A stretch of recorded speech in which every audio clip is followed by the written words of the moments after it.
Yes! Hello mga mamshi! So dahil maulan pa rin, wala tayong gaanong ganap ngayon. So ito, naguhugas lang ako at tayo magkukwentuhan mga mamshi. So mga mamshi, maaga pala akong namulat sa realidad na mahirap ang buhay. So 19, nagka-baby na ako. Ito si baby Toby. So I'm 20 ngayon. 20 years old. And then, yan. Alam nyo mga mamshi, ewan ko ba? Para akong maiiyak kapag magkukwento ako.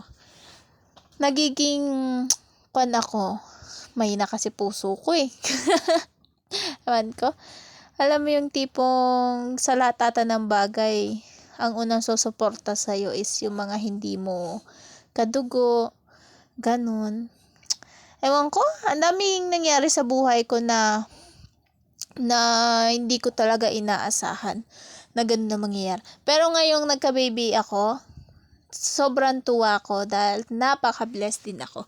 Dahil sa kanila, talagang naramdaman ko yung talagang magmamahal sa'yo ng tunay. Ano? Ganon?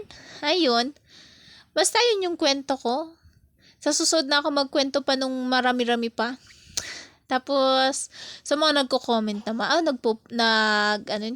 nagme-message. Naku po, tama na ang pagbabash. Ganun yun. Wala ba talagang time na hindi magbabash? Ganon. Ewan ko. Hindi talaga sa mundo ng pagbabloging, dapat handa ka. Alam mo yung tipong mag-iisip ka ng content. Pero, yung iba, iisnabin lang nila.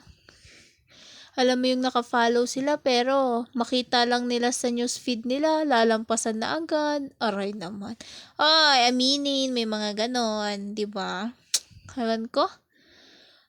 Alam mo, may pangarap ako, maging successful. Once na maging successful ako, hindi ko naman sila tatalikuran.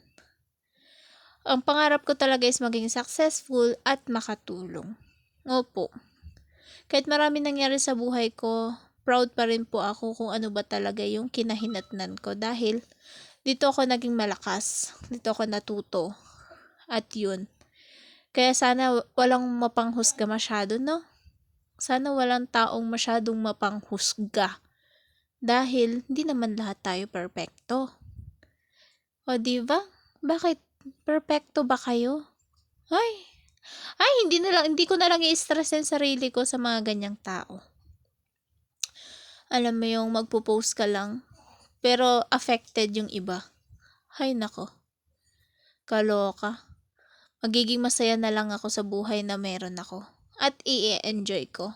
At itong mundo ng vlogging, nag-i-enjoy ako dito. Kaya, sa mga sumusuporta sa akin, maraming salamat po. O diba, ang gulo ng aking topic dahil wala po akong ma-video ngayon. Wala po akong topic at wala akong ginawa ngayong video. Kaya hinabol ko lang to para may maipost po ako. At yun lang. Pa-like and pa-follow. Bye-bye.